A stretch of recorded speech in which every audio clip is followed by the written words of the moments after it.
बुद्धं शरणं गच्छामि।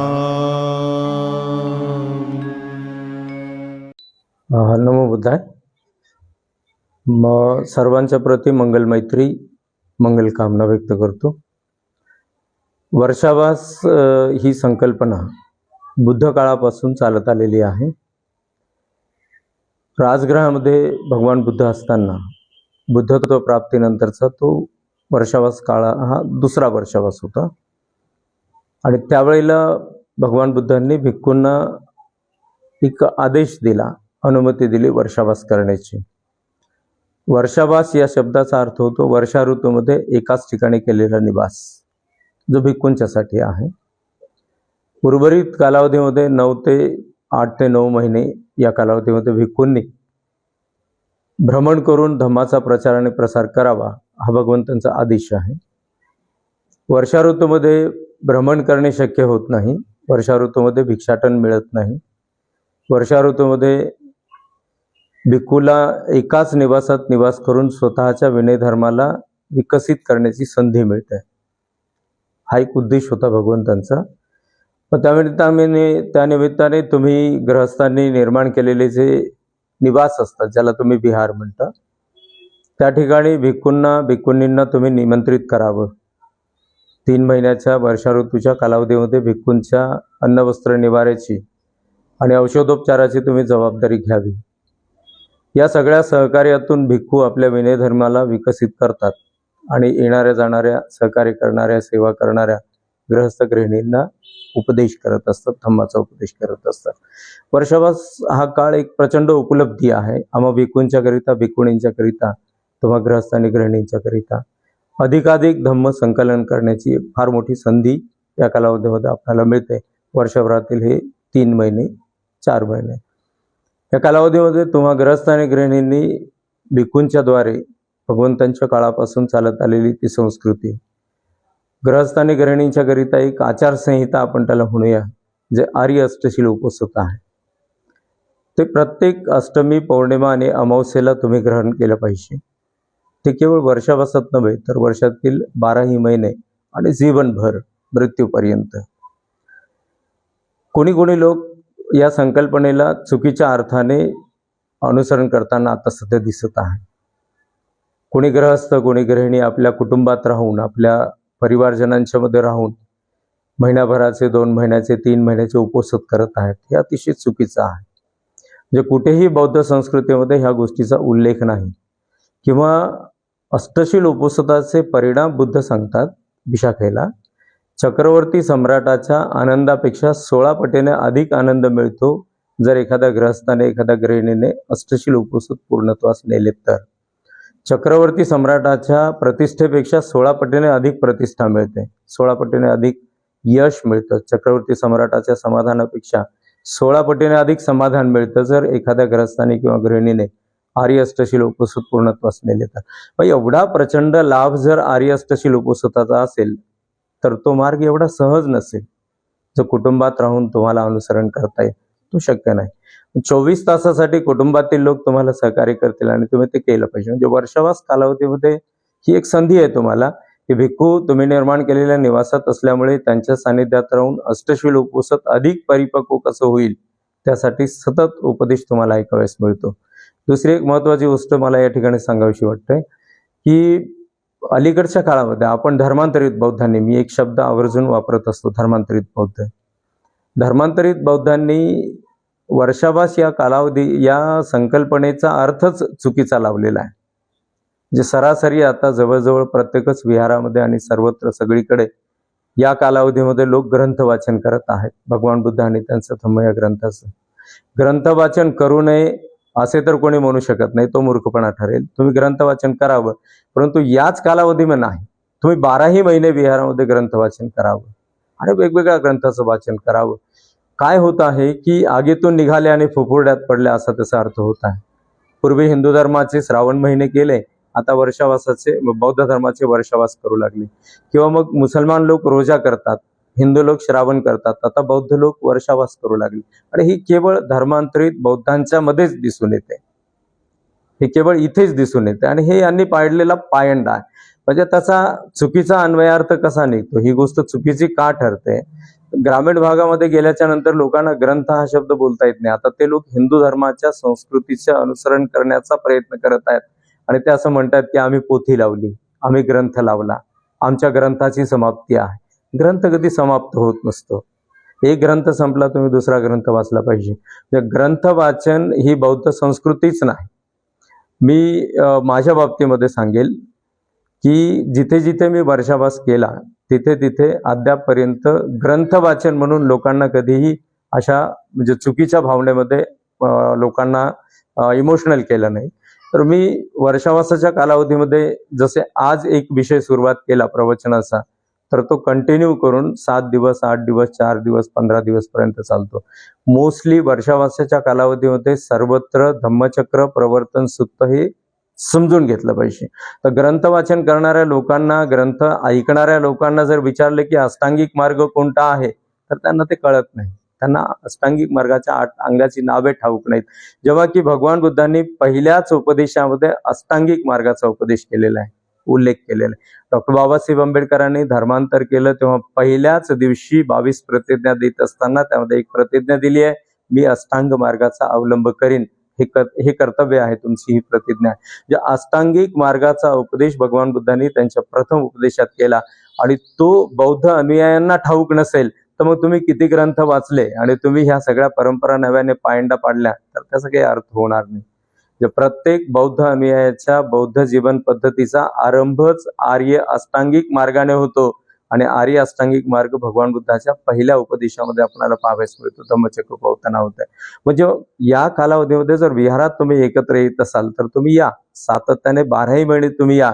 विशेष करून या कालावधीमध्ये प्रत्येक ठिकाणी धम्मचक्र प्रवर्तन तुम्ही आधी जाणून घेतलं पाहिजे. वर्षावास ह्याचा उद्देश फार वेगळा आहे. ग्रंथवाचन तुम्ही करा, ग्रंथवाचनाला विरोध कोणी करू शकत नाही, तो मूर्खपणा ठरेल. परंतु एकच ग्रंथ वर्षानुवर्ष तुम्ही वाचत असाल आणि याच 3 महिन्यात ग्रंथ वाचत असाल आणि 3 महिने संपल्यानंतर अश्विन पौर्णिमेनंतर तुम्ही विहाराकडे वळूनही पाहत नसाल, त्या विहारामध्ये तुम्ही जातही नसाल किंवा कुठल्या धम्म चळवळीशी तुमचा काही संबंध नसेल, कुठल्या धार्मिक प्रश्नाशी तुमचा काही संबंध नसेल, तर मग हे 3 महिने तुम्ही व्यर्थ घालवत आहात. एक परंपरा तुम्ही चालवत आहात. बौद्ध धर्मामध्ये परंपरा नाही, बौद्ध धर्मामध्ये संस्कृती आहे. परंपरा त्याला म्हणतात ज्याच्या सुरुवातीचा काही एक म्हणजे ठाऊक नसतं, त्याची जाणीव नसते, ती कोणीही सुरुवात केलेली असते, त्याचा इतिहास नसतो. पण संस्कृती ही जेव्हा उत्पन्न होते तेव्हा त्याचा एक इतिहास होतो, त्याचं कारण असतं आणि त्या इतिहासात ती संस्कृती पाहावयास मिळतं. मला असं वाटतं की वर्षावास हा कालावधी फार महत्त्वपूर्ण असलेली एक उपलब्धी आहे आम्हा भिक्खूंच्या करिता, भिक्खुणींच्या करिता किंवा ग्रस्त आणि गृहिणींच्या करिता. जेवढा अधिक धम्म संकलित करता येईल तेवढा अधिक धम्म संकलित करण्याकरिता. त्यामुळे अशा प्रकारचे चुकीचे पायंडे पाडून वर्षावास या संकल्पनेलाच आपण बौद्ध संस्कृतीपासून विलग करण्याचा प्रयत्न करत आहोत. मला असं वाटतं की यावर आपण विचार करावा, यावर आपण चिंतन करावं. ग्रंथवाचन करा आणि 12ही महिने तुम्ही ग्रंथवाचन करा. तो कधी संपत नाही, त्याची समाप्ती करू नका. मग असं होत आहे की ग्रंथ समाप्ती होते त्यावेळेला मग लोकांना जेवण घालणे वगैरे ह्या सगळ्या गोष्टी बौद्ध संस्कृतीमध्ये नसतात. वर्षावास हा कालावधी खरे तर भिक्खूंच्या करिता, भिक्खुणींच्या करिता फारच आणि फार इम्पॉर्टन्स देणारा आहे. वर्षावास कालावधी भिक्खू जेव्हा तुम्ही निर्माण केलेल्या निवासामध्ये अधिष्ठान करतात तेव्हा ते अधिष्ठान पूर्णत्वात नेत असताना त्या 3 महिन्याच्या कालावधीमध्ये भिक्खूला एका आठवड्यापेक्षा अधिक काळ बाहेर राहता येत नाही. जर समजा एखाद्या प्रकृतीच्या कारणाने किंवा धार्मिक कार्याच्या मध्ये जर तो बाहेर पडत असेल तर त्याला विदिन वीक एका आठवड्याच्या आत आपल्या निवासामध्ये परत यावं लागतं. एक विनय भिक्खूंच्या करिता आहे आणि हे सर्व आपण एकमेकांच्या ठिकाणी आपापल्या ठिकाणी जर अनुसरण केलं तर वर्षावास ही संस्कृती जशी 2600 वर्षापासून आज तागायत कायम आहे आणि जागतिक पातळीवर आहे, ती फक्त आपल्यासाठीच नाही. बरं, या उपलब्धीचा लाभ हा केवळ बौद्ध म्हणून घेणाऱ्या लोकांनाच होत नाही तर सर्व मानव मात्रांना, मनुष्य जातीला होतो. जे भगवान बुद्धाचा धम्म हा त्यामुळेच श्रेष्ठ आहे की भगवंतांचा धम्म सार्वजनीन आहे, सार्वत्रिक आहे, सर्वकालिक आहे. जगातल्या सर्वात श्रीमंत माणसांच्यासाठी त्याचा अर्थ तोच आहे, तोच अर्थ गरीब असलेल्या माणसासाठी आहे. जगातल्या सर्वात सौंदर्यवान व्यक्तीसाठी असलेला भगवान बुद्धाच्या धम्माचा अर्थ जो आहे तोच अर्थ कुरूप असलेल्यांच्यासाठी, म्हणजे इथे माणसांच्या मध्ये भेदाभेद नाही. त्यामुळे बौद्ध माणसांसाठी, बौद्ध समाजासाठीच वर्षावास आहे असं आपण मानता कामा नये, किंवा ही उपलब्धी आहे असं मानता कामा नये. तर या उपलब्धीमध्ये जसं विहारावर ध्वनी प्रक्षेपण लावले जातात, लाऊडस्पीकरवरून जी धम्मदेशना ऐकविली जाते, ती सर्व लोकांच्या जाती समूहाला, सबंध मानव मात्रांना उपलब्धी ठरत असते. आणि त्यामुळे काय होईल की बौद्ध धम्माबद्दल अनेक लोकांच्या मनामध्ये एक आस्था निर्माण होईल, एक श्रद्धा निर्माण होईल. आपणाला इतरांना वाईट म्हणण्यापेक्षा आपण किती अधिक भगवान बुद्धाचा धम्म अनुसरण करू शकतो आणि त्यातून आपल्या मते आपण किती अधिक नीतिमान व्यक्तिमत्व निर्माण करू शकतो यावर अधिक भर दिला पाहिजे. मी आपणाला असं सांगेल की वर्षावास या कालावधीमध्ये सातत्याने आपण प्रातःकाळी, सकाळी आणि सायंकाळी, संध्याकाळी नियमितपणे धम्माच्या चळवळीमध्ये सहभागी व्हावंच. हा एक पॉइंट आहे. आता वर्षावास कालावधीमध्ये आपण हे का करावं? जसं आता वर्तमान कालामध्ये शालेय शिक्षण पद्धती आपण पाहतो, ती भगवान बुद्धाच्या काळापासून चालत आलेली ती पद्धती आहे. आजच्या शाळेमध्ये तुम्हाला दिसत आहे की तुमच्या मुलांच्या वीकली टेस्ट घेतात, मंथली टेस्ट घेतात, क्वार्टरली टेस्ट घेतात, हाफ इयरली टेस्ट घेतात आणि इयरली एक्झाम घेतात. तर ह्या टेस्ट का घेतल्या जातात? या वीकमध्ये टेस्ट घेतली तर बॅकमध्ये लास्ट वीकमध्ये ह्या मुलाने कोणत्या विषयात किती अभ्यास केला, तो कोणत्या विषयात मागे पडला याची पडताळणी करण्यासाठी त्याची टेस्ट घेतली जाते. महिन्याची टेस्ट घेतली जाते. मागच्या महिन्यात हा विद्यार्थी कोणत्या विषयामध्ये पारंगत आहे, कोणत्या विषयात कमी पडतो त्याची चाचपडणी करण्यासाठी त्याच्या टेस्ट घेतल्या जातात. आणि एकंदरीत एकूण त्याच्या वर्षभराच्या जेवढ्या टेस्ट घेतल्या जातात, जेवढ्या परीक्षा घेतल्या जातात, त्या परीक्षांचा सगळे मार्क्स एकत्र करून ॲव्हरेजली तसा निकाल दिला जातो. हे जसं शिक्षण प्रणालीमध्ये तुम्हाला पाहायला मिळतं.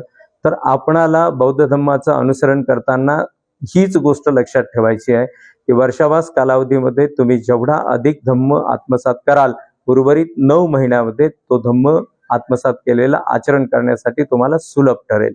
या 3 महिन्याच्या कालावधीत तुम्ही जेवढे परिश्रम कराल, ते परिश्रम उर्वरित 9 महिन्यामध्ये धम्म आचरणामध्ये तुम्ही कसे पारंगत व्हाल यासाठी तुम्हाला उपयोगी पडेल.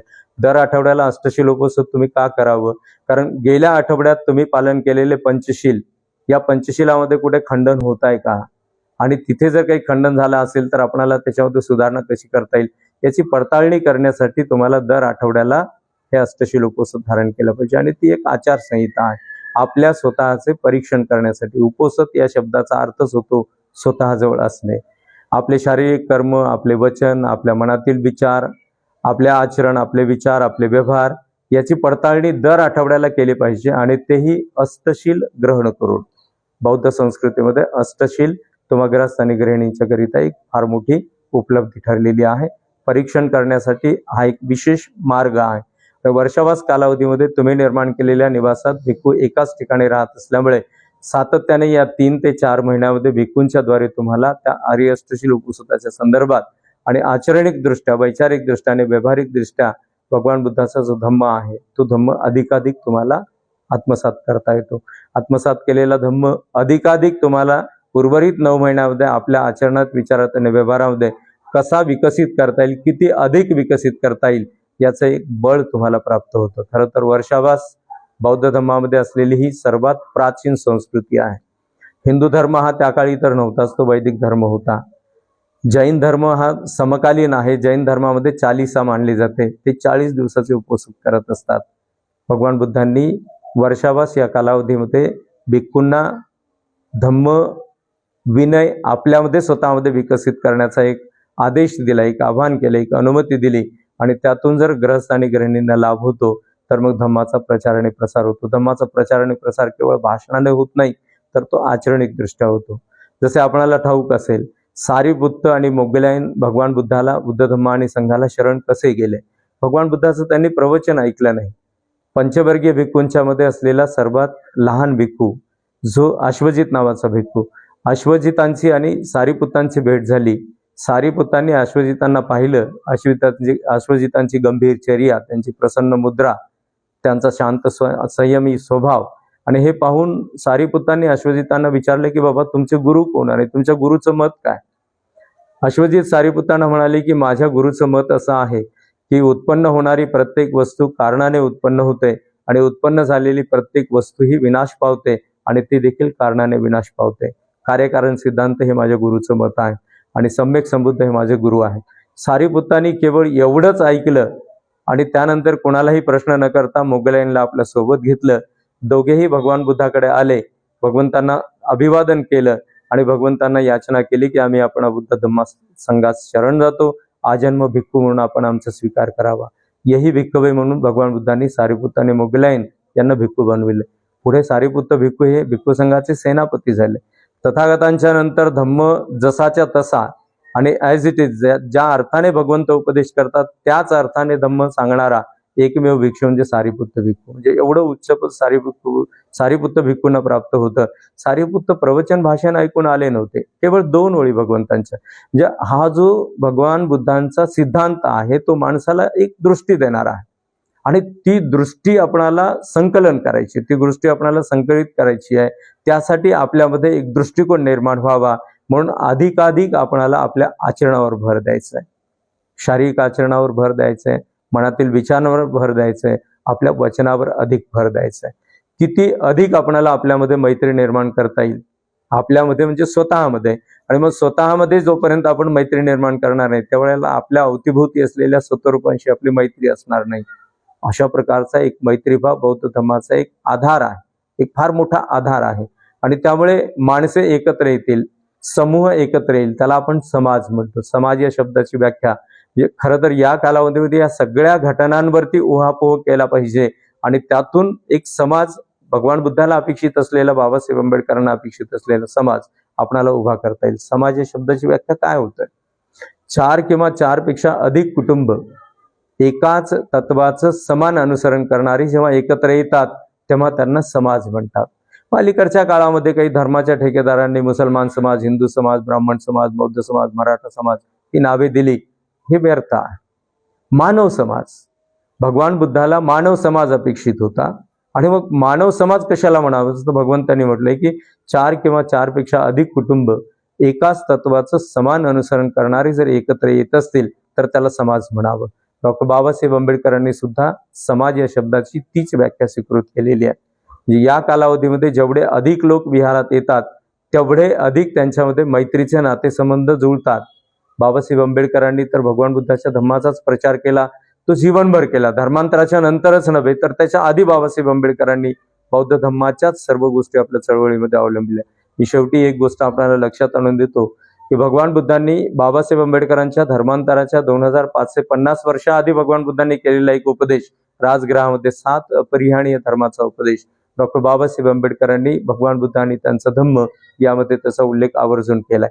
म्हणजे धर्मांतरित बौद्धांना बाबासाहेब आंबेडकरांना काय दिशानिर्देश करावायचा होता तर बाबासाहेब आंबेडकरांनी धर्मांतरित बौद्धांना स्वतःचे तत्वज्ञान वेगळे असे काही सांगितले नाही तर बुद्धाच्याच तत्वज्ञानाकडे बाबासाहेब आंबेडकरांनी आपणाला वळविले. तर बाबासाहेब आंबेडकर ते उदाहरण या ठिकाणी आवर्जून भगवान बुद्धांनी त्यांच्या धम्मामध्ये उल्लेखित करतात की 7 अपरिहानी धर्मामध्ये मी त्यातले एकच गोष्ट आपल्याला सांगतो या ठिकाणी की भगवान बुद्ध त्यावेळेला असं सांगतात की ज्या समूहाचे लोक वारंवार एकत्र येतात, बसणे उठणे करतात, एकमेकांशी विचार विनिमय करतात, विचारांची देवाणघेवाण करतात आणि विचारांच्या देवाणघेवाणीतून सार्वजनिक विकासासाठी काही ठराव पारित करतात आणि पारित केलेले ठराव अंमलात आणण्यासाठी सर्वजण आपापल्या क्षमतेनुसार योगदान देतात तर त्या समाजाचा कुठेही पराभव होत नाही. हे भगवान बुद्ध त्यावेळेला सांगतात. बाबासाहेबांना हेच अपेक्षित होतं आणि म्हणून तर भगवान बुद्धाच्या तत्वज्ञानाचा आधार घेऊनच बाबासाहेब आंबेडकरांनी आपणाला एक आवाहन केलेलं आहे की प्रत्येक रविवारी तुम्ही बुद्ध विहारात कुटुंबासहित गेले पाहिजे. त्यामुळे काय होईल की तुम्ही कुटुंबासहित विहारामध्ये आल्यामुळे तुमच्या कुटुंबातील येणाऱ्या पिढीला बुद्ध विहार हा आदर्श कळेल.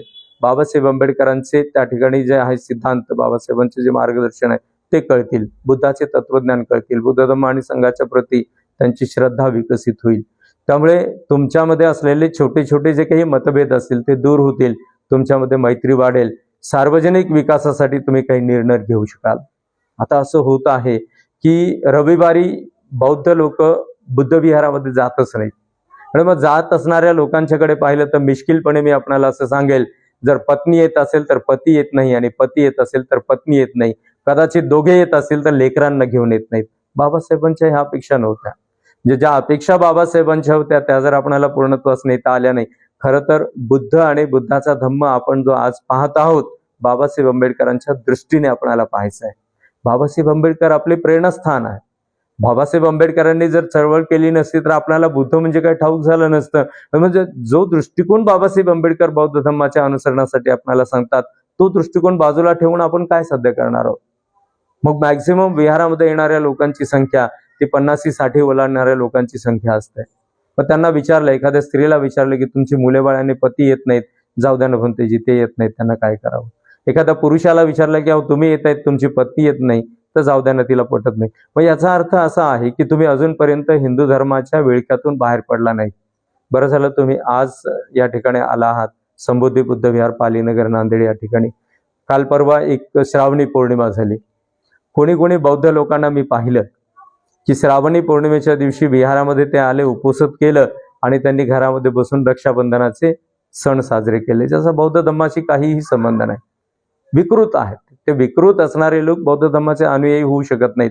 या कालावधीमध्ये जेवढा अधिकाधिक धम्म संस्कृतीचं ज्ञान आपल्याला, बाबासाहेबांचा उद्देश तोच होता की बुद्ध विहारात जर तुम्ही कुटुंबासहित जाल तर बौद्ध धर्माबद्दल तुमच्या ज्ञानात वाढ होईल, तुमच्या ज्ञानात भर पडेल बौद्ध धर्माबद्दल. आणि मग बौद्ध धर्माचं आचरण तुम्ही कसं करावं, बौद्ध संस्कृती काय आहे हे तुम्हाला कळेल.